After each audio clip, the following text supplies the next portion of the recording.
Check ko lang yung mga papel. Okay, deed of sale. Okay, ORCR.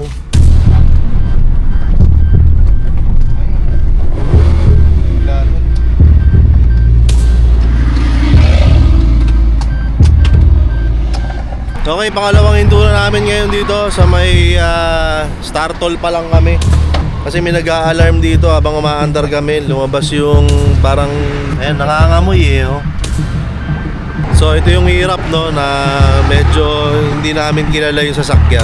Kusa na lang namatay yung makina.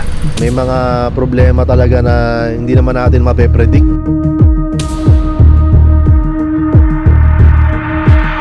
Okay, so nandito tayo ngayon sa isang gasolinahan dito sa may Bawan. Ang alam ko, Bawan, Batangas ang tawag sa lugar na to. At nandito tayo ngayon dahil dito lumapag yung minivan galing sa Davao. So parang naipit kami sa pagiging busy ng December. Kaya walang Davao to Manila na naibook. So ang naibook ay Davao to Batangas. Sa ibang lugar ka na naman, Mayor TV ha. Mamaya ulit, update ko kayo, ha? Okay guys, mabilis lang. Andito na kami ngayon at kukunin na namin yung unit. Ayan, nakikita ko na yung unit guys. Sobrang ganda, sobrang cute. Okay, mukhang marami siyang pinagdaanan. Maraming mga dumi-dumi. Maganda siya. Mamaya ako napapakita sa inyo, ha? Ayusin ko muna yung mga papel kasi may mga papel pa na kailangan ayusin, ha? Okay guys, ito yung mga kasama ko ngayon. Ayan, si Richard saka si Romel. Ayan, mga Buhay Minivan exclusive represent. Okay. Siyempre loyal kami sa minivan. Kaya nga ito yung sasakyan na dala namin. Okay ba yun, tol? Sabay-sabay tayo magre-react mamaya doon sa unit. Kunyari hindi pa natin nakikita, ha? Okay, okay. Mamaya. Okay, mamaya ayusin lang namin yung mga papel, ha? Wow! Oh, nakita niyo yung reaction namin? Okay. Hindi, bale ito yung ayan, ito yung DA17V na galing ng Davao. Yung buyer nito ay taga QC, kaso yun nga, wala kami na-i-book na Recta Manila. So dito sa Batangas nilapag. Ayan, medyo alam mong ano, nagamit na, pero pina-check ko naman ng matindi yung makina kasi mas importante yun, yung makina. Ayan, ganyan yung itsura niya. Babaeng babae. Cute, di ba? Ano to? Ano masabi mo, tol? Cute. Sa tingin mo, lalaki o babae may-ari? Feeling ko bata. Bata? Oo. Mga ilang taon? Mga 3 years old. 3 years old. Okay. So hanggang loob guys. Ayan oh, kulay pink yan oh. Ayan. Tsaka ang bango. Mabango siya oh.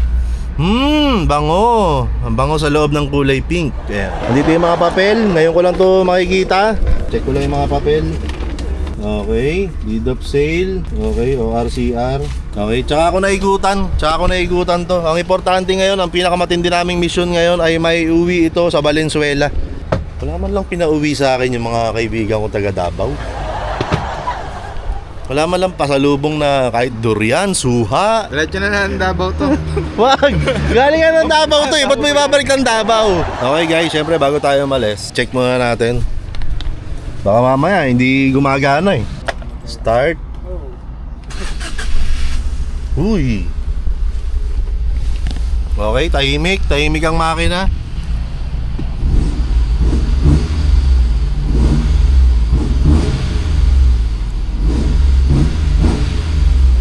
Ayos. So far, so good. Ayan, feeling ko ang kikay-kikay ko rito. Ayan. Super kikay, guys! Okay, super kikay. Ayan, initial check lang mga kaibigan. Para lang makita nyo kung ano yung itsura niya sa loob. Ayan, okay naman. May mga ganito po, oh. Siguro, sinakyan to ni Hulk Hogan dati. Si Hulk Hogan mahilig sa mga ganito eh. Feeling ko naman makaka-uwi kami. Feeling mo tol, makaka-uwi tayo. Ikaw magmamaneho eh. Oo. Ano, biyahe na tayo? Oh, biyahe muna kami. Let's go.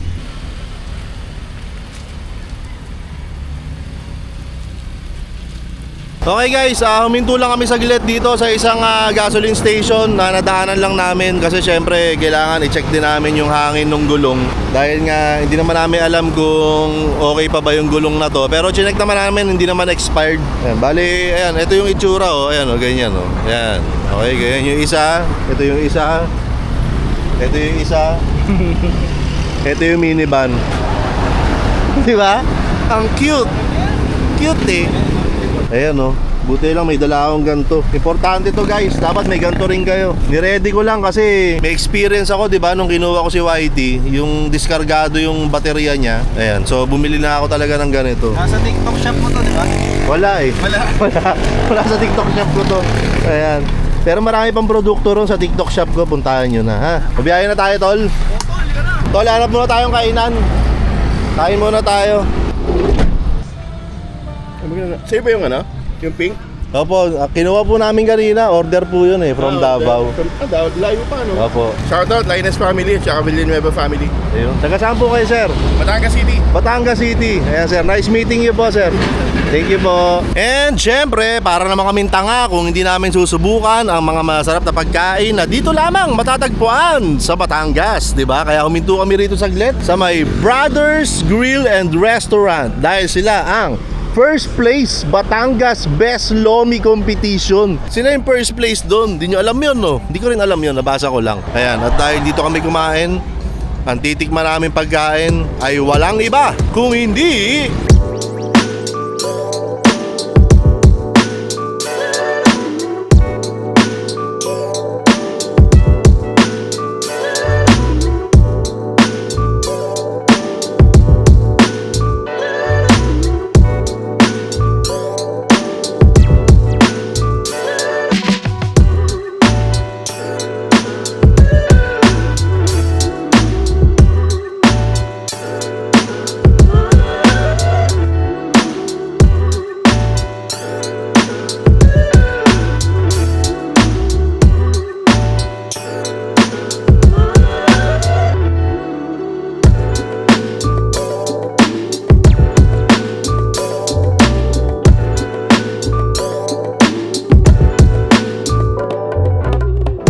Ngayon ay katapos lang namin kumain. Siyempre hindi ako nag-vlog doon dahil baka makapiright tayo. Pero narito ang aming mga reaksyon sa aming mga kinain. Wow!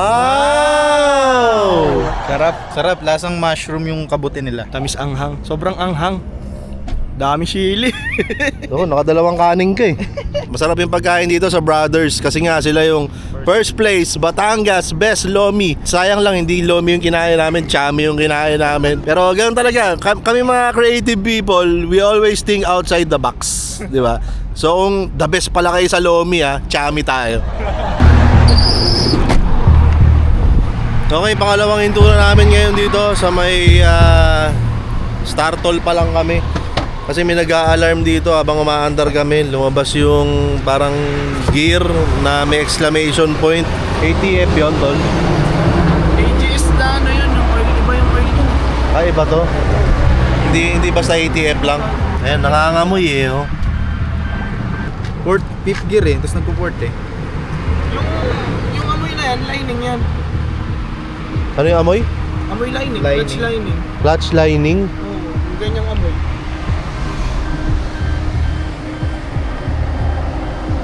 Ano, ibiyahe natin?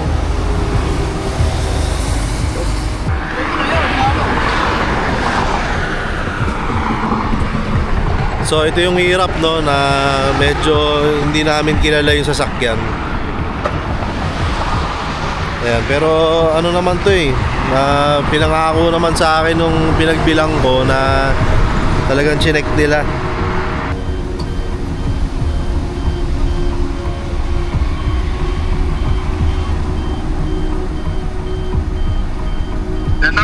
Tol, magandang hapon. Magandang hapon, Happy New Year. Happy New Year, Tol. May problema ako.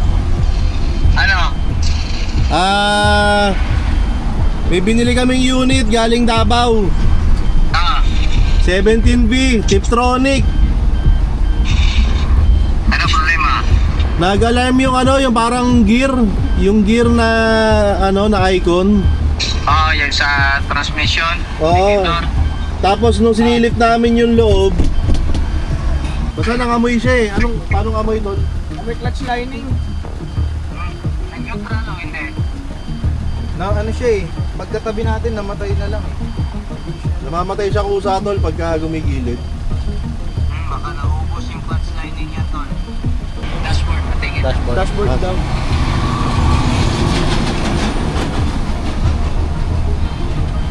Ay, blinking. Oh, blinking. Dodong yun, si Dodong. Digital temperature.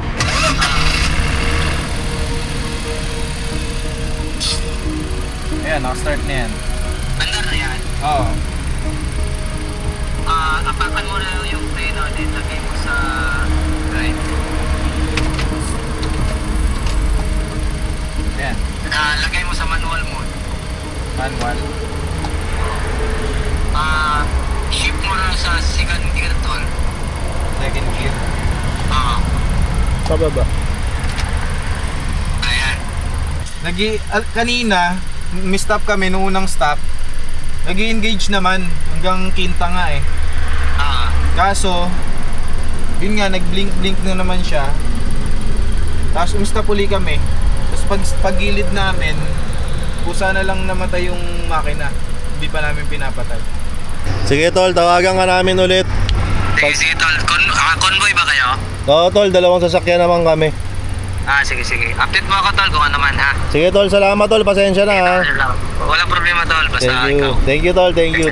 Sige. Ingat kayo. Okay. Naman tol. Pero parang meron naman. Ang hirap nito. Pagka hindi mo talaga kabisado, wala, mabibigla ka, manghuhula ka minsan. So, tatry namin dumiretso muna sa gasoline station. Gas station. Bahala na. Mag-aircon tayo, bukas lang bintana. Bukas na muna bintana tol. Wala ako sa mood mag-aircon. Baka lumamig ulo ko. Sayang yung init ng ulo ko. Okay, tingnan natin kung anong mangyayari. Pabiyahe muna ulit kami. Di ba kami nakakalayo? Kakapasok lang namin ng Startol. Ganda ka ng tulog ng makina eh. Kaya nga eh. Ganito lang takbo natin. Oo tol, ano lang natin, low kitty lang. Low kitty yan, siguro low kitty. Low kitty style. Ano naman? Diretso yun na natin. Oo, may naman na yung petrol eh. Kanina nga haba ng natin, link eh.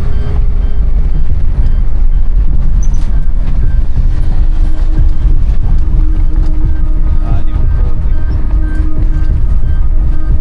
Ayun, naka-fifth gear siya. Dapat hindi eh, dapat Oo. bumaba na siya eh.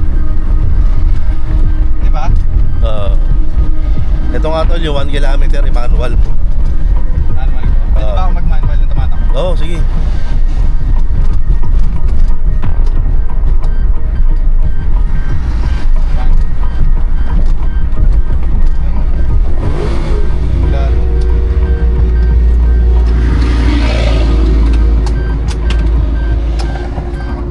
Gear na agad siya. Wala.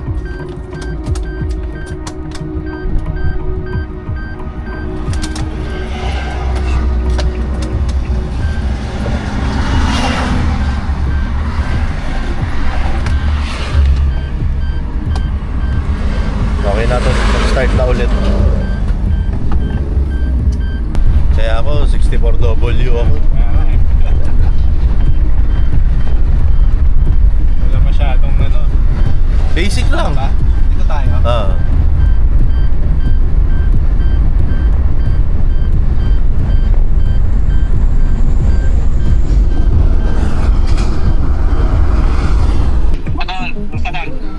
Tumunog ulit tol habang umaandar kami. Tumunog ulit. Oo.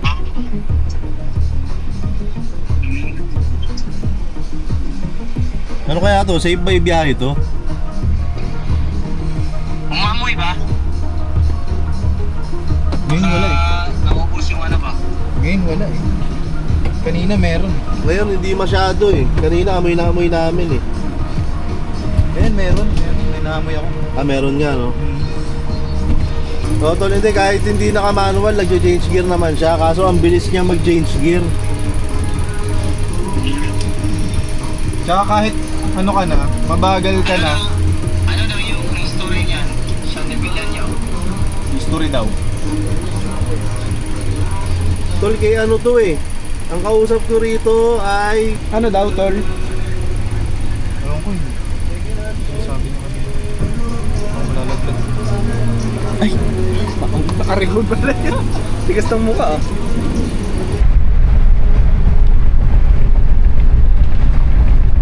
So far so good. So far so good. Kasi lagpas na ng 60 o wala pa tunog. Ayan na. Ayun na, tumunog na ulit. Okay guys, ngayon naman ay nandito tayo sa isa na namang gasoline station. Dito pa rin kami sa may Star Toll. Lumagpas lang kami ng Lipa. Okay, so andito naman kami. Ayan, syempre Dunkin. Ayan. Oh. Kape-kape, di ba? Kape-kape para hindi halatang sira na ang araw namin. Wag naman sanang umulan, madagdagan pa yung stress natin. Ayan, so andito pa rin kami. Ayan, ganun pa rin ang sistema. Ang nangyayari basically ay Tiptronic to. So ibig sabihin meron siyang manual capability pero hindi namin yung ginagamit. Ibig sabihin nun, automatic ang iyong pag-change ng gear, di ba? So primera, segunda, tercera, kwarta, quinta. Ayan, so pag magbabagal ka, dapat magbababa din ng gear yan. Automatic din yun na magbababa siya ng gear. Pero ang nangyayari dito, hindi siya nagbababa ng gear kahit na mabagal na kami. So parang ang nangyayari ay nahihirapan yung makina dahil ang bagal na namin pero nasa fifth gear pa rin kami. So pag hinto namin, mamamatay yung makina. Ayun, so yun yung nangyayari. So sa ngayon ay tumatawag kami sa mga kaibigan. Tinawagan ko na si Dodong kanina. Si Richard ay tinawagan niya si DA SAR Plus Manila. Tapos ayan, si Romel may tinatawagan tropa din sa van community. Dito lang muna kami. Ay, ako. At ang oras natin ngayon guys ay 4:45 ng hapon. Ngayon ay medyo kino-consider na namin na iwan itong pink na minivan dito sa may gasoline station na to. Dahil wala ang hirap ng rescue dito sa area na to. Siyempre lahat ng mga kakilala, lahat ng mga tropa namin nasa Metro Manila. Although tinawagan ko naman yung mga kaibigan na malapit dito sa lugar. Halimbawa si Sir Danny ng SEOC, tinawagan ko siya kanina. Nag-offer naman sila ng mga kakilala nila na malapit dito. Pero kahit na malapit dito ay medyo malayo pa rin, 'di ba? Kasi ang laki ng Batangas, guys. So parang mga 2-3 oras daw ang biyahe papunta rito. Ang hirap ngayon ng aming decision making, guys. Para sa unit na 'to. Binigyan naman ako ng assurance nung pinagbilang ko na okay tong unit na 'to. Pero ganun pa man ay wala, may mga problema talaga na hindi naman natin mape-predict. At kahit di mo na-predict ay mangyayari pa rin. So, ayan, kailangan natin gumawa ng paraan, kailangan natin mag-adjust. So, kung iiwan, secret lang kasi baka may manig ako ng mga guard. Kung iiwan namin to ngayon dito, hindi ko alam kung kailan namin babalikan. Kung iiwan natin tong unit na to dito, kailan natin to babalikan? Bukas dapat. Anong oras? Alas 3 ng madaling araw. Maagang maaga dapat para alam na natin yung mga mahaba yung oras natin. Hindi, tsaka nga pala, syempre, pag less than 24 hours, hindi mo pa pwedeng i-report na missing. Oo. So, ibig sabihin, kung hindi aabutin ng 24 hours dito to na unattended, hindi pa siya missing. Matalino ka talaga. Loophole yun. Loophole yun, tol. Oo. Okay, so Alam mo iniisip pa namin, guys. Iniisip pa rin namin, guys. Ha? Tingnan natin kung ano mangyayari. Basta may next clip to. Kung ano man yung next clip, yun yung next move namin. Okay? Okay. Wow!